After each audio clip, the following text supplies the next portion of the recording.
The poker chip hit the ground beside his face.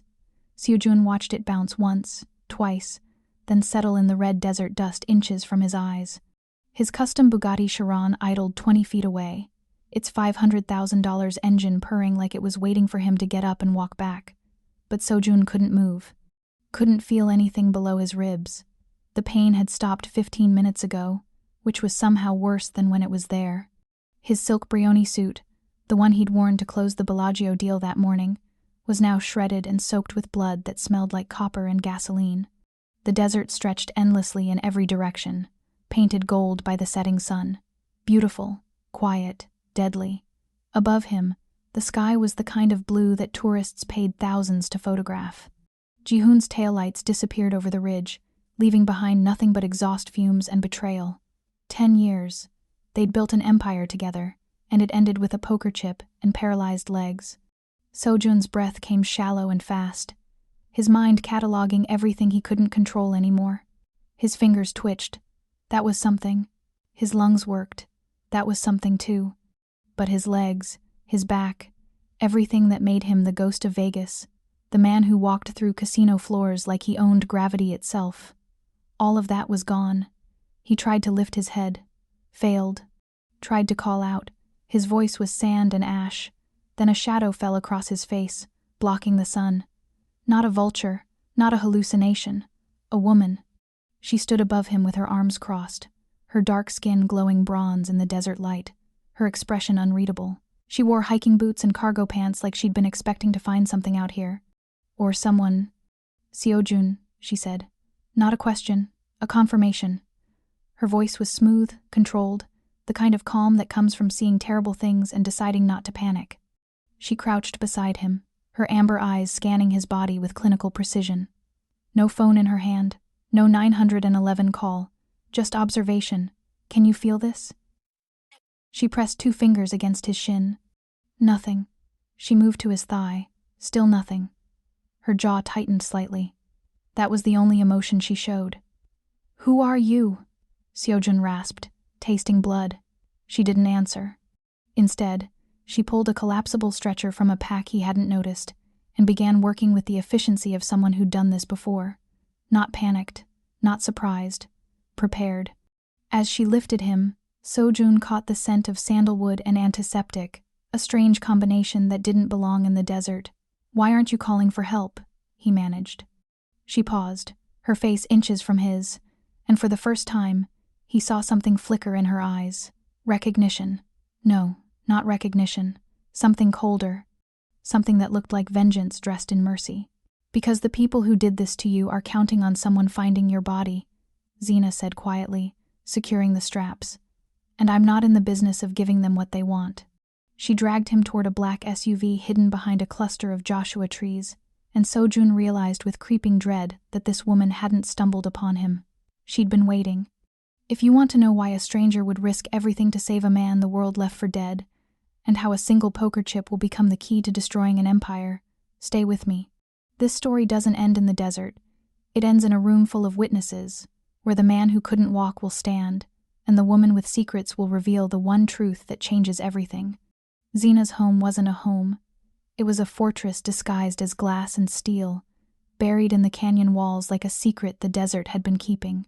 Seojun registered the architecture through waves of pain, floor-to-ceiling windows overlooking nothing but red rock and sky, medical equipment that belonged in a hospital, not a civilian residence, and a silence so complete it felt like the world had stopped breathing. She laid him on a surgical table in the center of the main room, the metal cold against his shredded back. No gentleness, no reassurance. Just efficiency that bordered on cruelty. This is going to hurt, Zena said, pulling on latex gloves with a snap that echoed in the cavernous space. Seojun laughed, the sound broken and bitter. Everything already hurts. Not like this. She was right. When she cut away his suit, peeling the blood-soaked fabric from his skin, Seojun's vision went white. He bit down hard enough to taste copper, his hands gripping the edges of the table until his knuckles went bone-pale. Zena didn't flinch. Her fingers moved over his spine with clinical precision, pressing, probing, cataloging damage. Her touch was firm, almost brutal, and Seojun hated how aware he was of it. Of her, The warmth of her hands against his cold skin, the scent of sandalwood that clung to her hair, the way her breath hitched slightly when she found the worst of the damage. 3 fractured vertebrae, she said, her voice flat. Severe nerve compression, muscle trauma, internal bleeding. She paused, her hands stilling on his lower back. Someone did this deliberately. This wasn't an accident. Seojun's jaw tightened. I know. Who? Why do you care? Zena's fingers pressed harder, and Seojun gasped, his body arching involuntarily. She leaned down, her face inches from his, her amber eyes burning with something he couldn't name. Because I need to know if the man who did this to you is the same man I've been hunting for 3 years, she said quietly. And if he is, then saving you isn't mercy, it's strategy. Ji-hoon, Seojun whispered, the name tasting like ash. Park Ji-hoon. Something flickered across Zena's face. Recognition, rage, satisfaction. It was gone before Seojun could identify it fully, but he'd seen enough. You know him, he said, not a question. Zena straightened, turning away to gather supplies. I know what he took from me. What did he take? She didn't answer. Instead, she returned with a syringe filled with something clear and viscous. This will help with the pain. It'll also keep you conscious. I need you awake for what comes next. The needle slid into his arm, and Seojun felt the drug spread through his veins like ice water. The pain dulled to a manageable throb, but his mind stayed sharp, hyper-aware of every sound, every movement, every breath Zena took as she worked. For 6 hours, she rebuilt him, cleaned his wounds, stabilized his spine, sutured torn muscle with the kind of precision that spoke of years of training. She worked in silence, her dark hands steady and sure, her expression unreadable. When she finally stepped back, sweat glistened on her forehead, and her yellow dress, the one she'd been wearing when she found him, was stained with his blood. You'll live, she said, but you'll never walk again. 3 weeks passed in that glass prison. Seojun learned the rhythm of Zena's world. Early mornings filled with brutal physical therapy sessions, afternoons spent in silence while she worked at her computer, evenings when she'd cook food that tasted like nothing and watch him eat it without comment. She was methodical, cold, professional. But there were moments, fleeting, barely perceptible, when Seojun caught something else in her eyes. Curiosity, calculation, desire. Or maybe that was just wishful thinking from a man who'd lost everything except the ability to feel. One evening, Zena entered his room carrying a tablet. She didn't knock. She never did. Privacy was a luxury she didn't grant him. I ran toxicology tests on your blood, she said, pulling up a chair beside his bed. Found something interesting. Seojun shifted, wincing as his spine protested the movement. How interesting. Batrachotoxin derivative. Rare. Expensive. Undetectable in standard screenings. She swiped through images on the screen. Molecular structures, lab reports, forensic analysis. It's a neurotoxin. Causes progressive muscle paralysis, nerve damage, eventual respiratory failure. Seojun's blood ran cold. What are you saying? I'm saying your kidnapping wasn't the thing that crippled you. Zena's amber eyes locked onto his, unflinching. Someone's been poisoning you for months. The injuries from the desert just accelerated what was already happening. The room tilted. Seojun's mind raced through the past 6 months.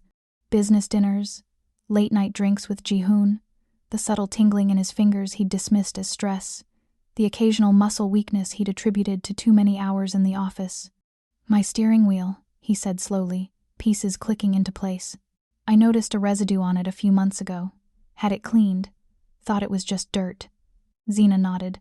That's how they did it. Absorbed through your skin every time you drove. Slow enough that you wouldn't notice until it was too late. They? Ji-hoon didn't work alone. She set the tablet down, her gaze never leaving his face. Someone with serious medical knowledge helped him. Someone who wanted you broken, not dead. Seojun's hands clenched into fists. Why? Because dead men become martyrs. Crippled men become forgotten. Zena leaned forward, close enough that Seojun could see the flecks of gold in her amber eyes, could smell the sandalwood and antiseptic that had become as familiar as his own heartbeat. But you're not forgotten, are you? You're right here. And you're angry. What do you want from me? The same thing you want. Her voice dropped to a whisper, intimate and dangerous.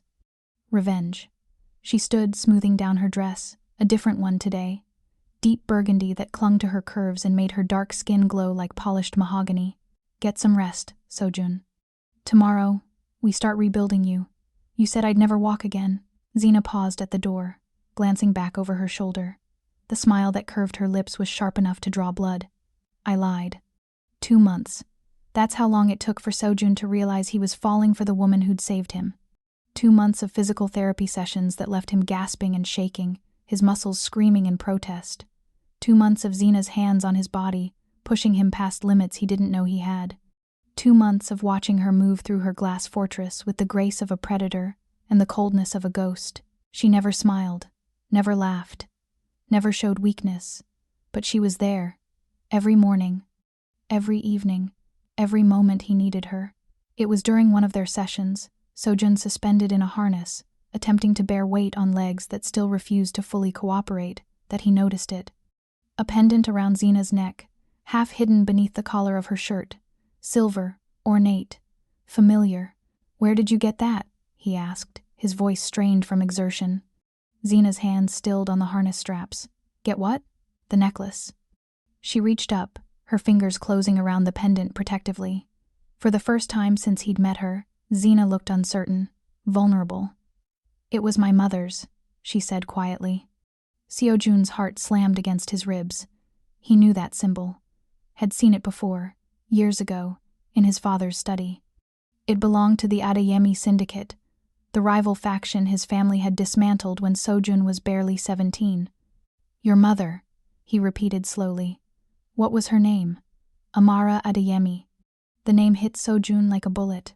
Amara Adeyemi, the woman his father had betrayed, framed for embezzlement, destroyed so completely that her entire organization collapsed within a year.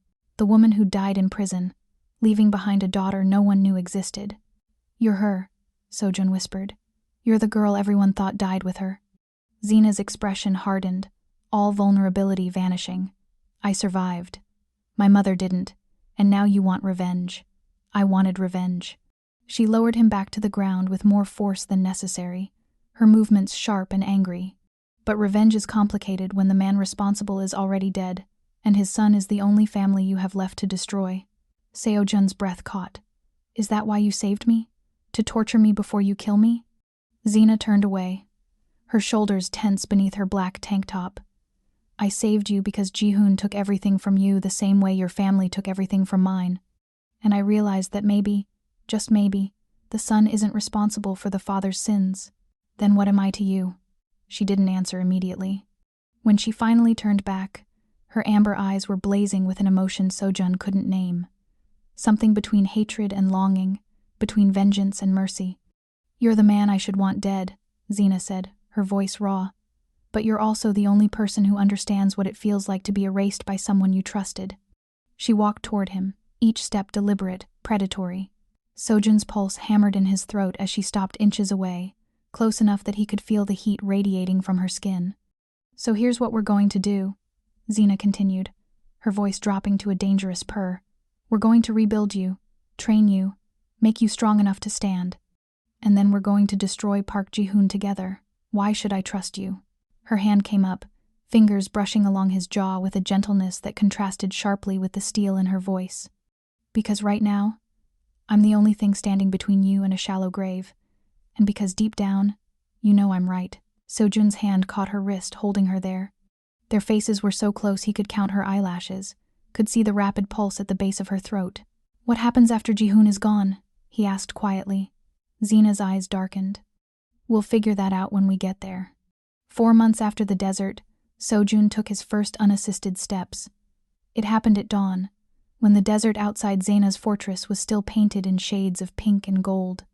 She'd been working him harder than usual, pushing him through exercises that left him drenched in sweat and shaking with exhaustion. Again, she commanded, her voice sharp. Seojun gritted his teeth and stood from the parallel bars, his legs trembling beneath him. 1 step, then another, then 3 more, before his knees buckled and Zena caught him, her strong arms wrapping around his waist. They stood there, frozen, her body pressed against his, both of them breathing hard. Seojun could feel her heartbeat against his chest, could smell the coconut oil in her hair, could see the way her pupils dilated as she looked up at him. "You did it," she whispered. "We did it." Something shifted between them in that moment. The air grew heavy, charged with an electricity that had been building for months. Zena's hands were still on him. Her fingers splayed across his lower back, and Seojun couldn't remember the last time someone had touched him with anything other than clinical detachment. "Zena," he started, but she pulled away abruptly, her expression shuddering. "That's enough for today," she said, her voice brittle. "Rest. Tomorrow we'll work on endurance." She left before Seojun could respond, disappearing into another wing of the house with the same efficiency she did everything else. But that night, she came to his room. No knock, no warning. Just the sound of his door opening and Zena stepping inside, backlit by the hallway light. She wore a simple cotton dress, her hair loose around her shoulders, and in her hands she carried something wrapped in cloth. "I need to tell you something," she said, moving to sit on the edge of his bed. Seojun pushed himself upright, his heart racing. "What is it?" Zena unwrapped the cloth, revealing a pregnancy test. Positive. The world stopped. "I'm pregnant," she said, her voice steady despite the tremor in her hands. "And before you ask, it's Ji-hoon's." The words hit Seojun like a physical blow. He stared at her, trying to process, trying to understand. "What? Before I found you in the desert, I infiltrated Ji-hoon's operation, got close to him, close enough to—" She broke off, her jaw tightening. "I did what I had to do to get information, and now I'm carrying his child." Seojun's mind reeled. Betrayal, disgust, rage. All of it warred inside him, threatening to tear him apart. But beneath it all was something else, something that terrified him more than the anger. "Why are you telling me this?" he asked hoarsely. Zena's amber eyes met his, and for the first time since he'd known her, he saw tears. "Because I need to know if you're the man I think you are, or if you're just another monster wearing a good suit." "What does that mean?" "It means Ji-hoon's child is innocent.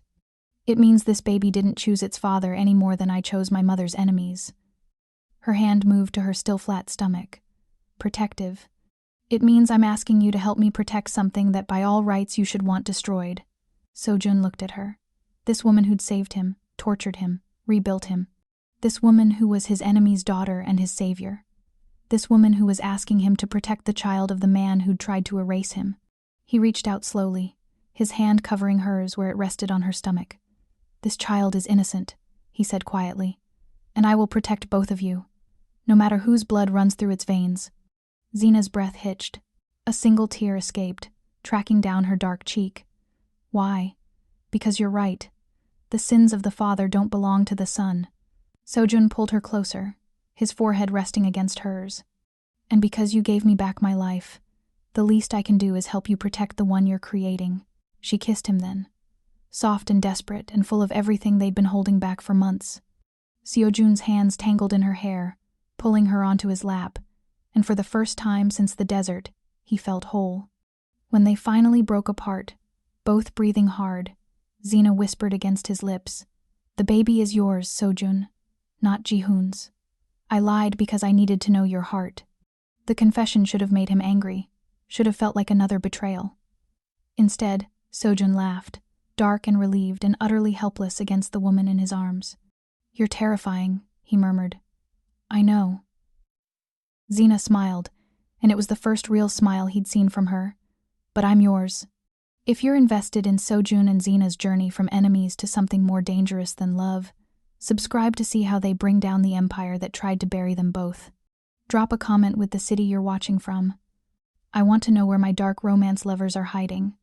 This story is just getting started, and trust me, you don't want to miss what happens when the ghost of Vegas learns to walk again." 6 months after the desert, Seojun stood in Zena's war room, a glass-enclosed space filled with monitors, servers, and enough digital firepower to bring down governments. His legs were strong now, steady. The wheelchair she'd given him that first month sat abandoned in the corner, a relic of a man who no longer existed. Zena stood at the center console, her hands flying across multiple keyboards simultaneously. She was 7 months pregnant now, her belly swollen beneath a black tactical dress that somehow made her look more dangerous, not less. Her dark skin glowed with that particular radiance pregnancy brought, but her amber eyes were ice. "Aura motors," she said, pulling up architectural blueprints on the main screen. Ji-hoon's crowning achievement, state-of-the-art luxury car dealership, grand opening in 3 weeks. Seojun moved closer, studying the layout. I designed that building, I know. Zena's fingers flew across the keyboard, layers of code scrolling past. Which means you also designed its vulnerabilities. He'd forgotten about that. 5 years ago, when he and Ji-hoon were still brothers in every way that mattered, Seojun had built Aura Motors as more than just a dealership. It was a fortress, yes, but it was also a trap.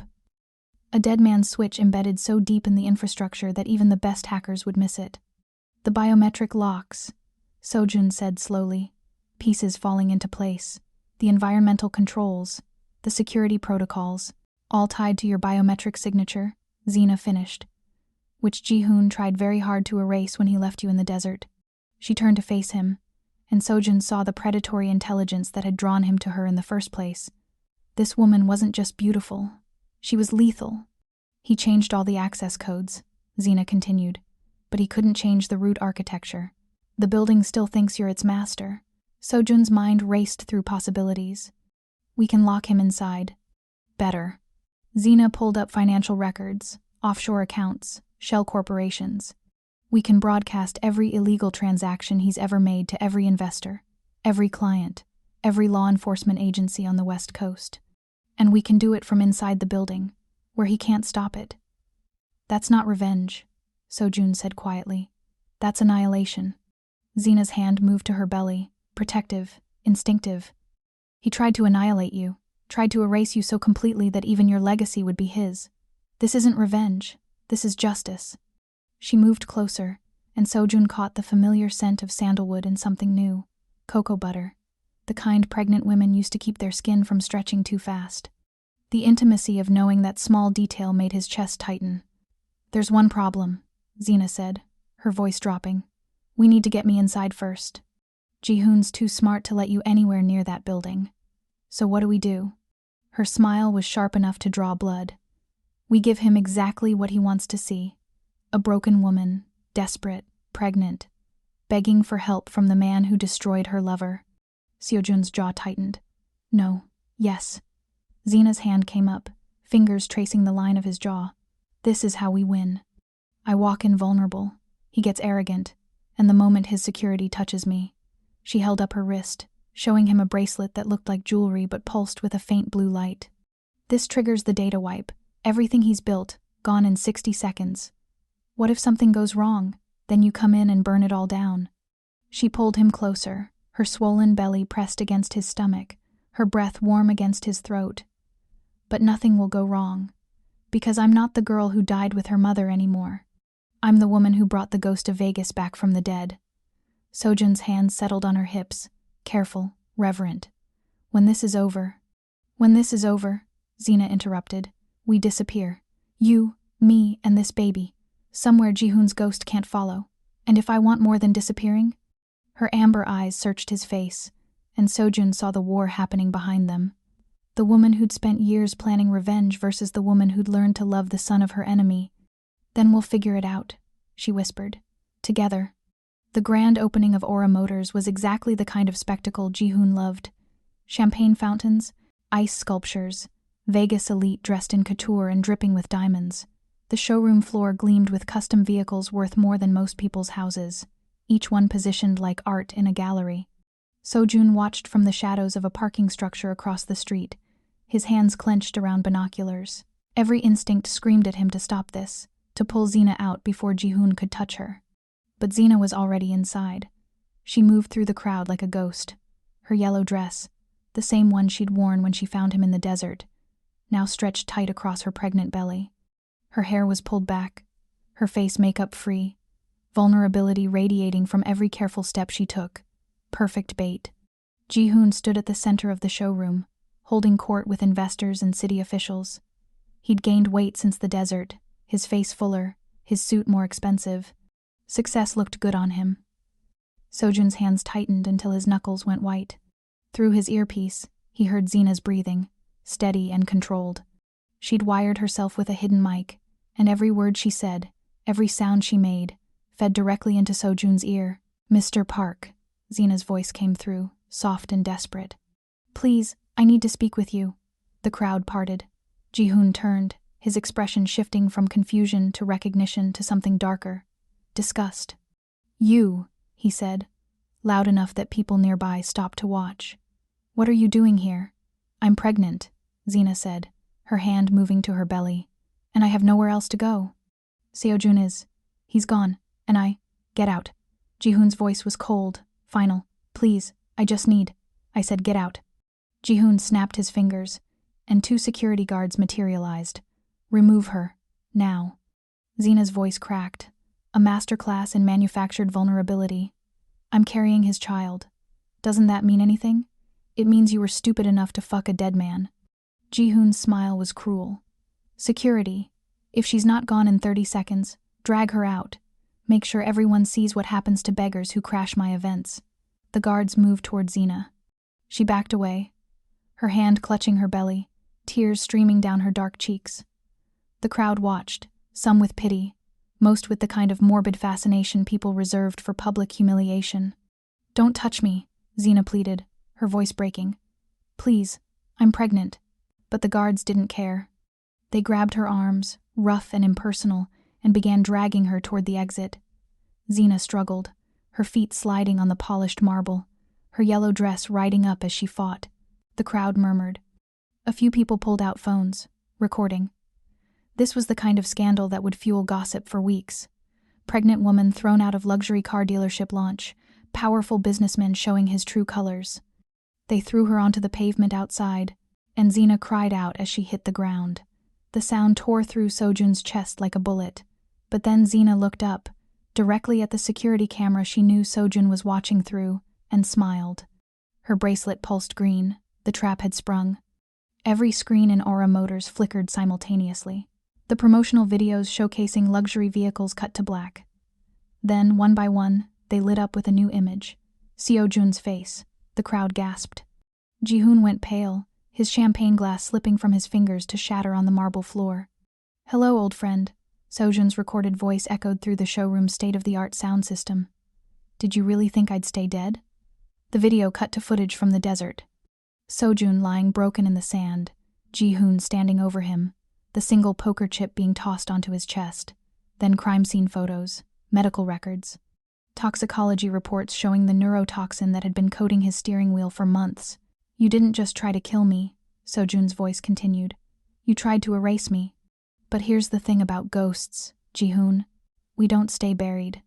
The screens shifted again, this time showing financial records, offshore accounts, money laundering schemes, bribes, blackmail. Every illegal transaction Ji-hoon had ever made, laid bare for the world to see. Investors scrambled for the exits. City officials pulled out phones, already distancing themselves. The carefully constructed empire Ji-hoon had built on Seojun's grave was collapsing in real time. And one more thing, Seojun's recorded voice said, almost conversational. The building you're standing in? I designed it. Every lock, every door, every exit. And right now, none of them will open for you. Ji-hoon lunged for the main entrance. The biometric scanner flashed red. Denied. Panic rippled through the crowd. People rushed the emergency exits, only to find them sealed. The fire suppression system activated, not with water but with knockout gas, another feature Seojun had built in, just in case. Through the chaos, the main doors finally opened. But not for the panicked crowd. For Seojun. He walked in wearing the same Brioni suit he'd worn in the desert, or at least an identical replacement. His stride was confident, powerful, every inch the ghost of Vegas that Ji-hoon had tried to destroy. Behind him, police sirens wailed, getting closer. The crowd parted instinctively as Seojun crossed the showroom floor. His eyes never left Ji-hoon, who stood frozen at the center of his crumbling empire. You left me with a poker chip, Seojun said quietly, stopping an arm's length away, said it was all I deserved. He reached into his pocket and pulled out the same poker chip, worn and dusty from the desert. He placed it carefully in Ji-hoon's palm. Now you know how it feels. Ji-hoon looked down at the chip, then back up at Seojun. For the first time, Seojun saw real fear in his former partner's eyes. I can explain. Save it for the prosecutors. Seojun turned away, walking back toward the entrance where Zena stood waiting, one hand cradling her belly, the other extended toward him. He took her hand, and together they walked out into the neon-lit Las Vegas night, leaving Jihoon and the ruins of Aura Motors behind them. 1 year later, Seojun stood on a balcony overlooking the Pacific Ocean, so far from Vegas that the city felt like a dream, or maybe a nightmare he'd finally woken from. Behind him, through the open glass doors of their coastal home, he could hear Zena singing softly in Korean, a lullaby she'd learned from his mother, back when mothers and lullabies mattered. Their daughter, Amara, cooed in response, her tiny fists waving in the air.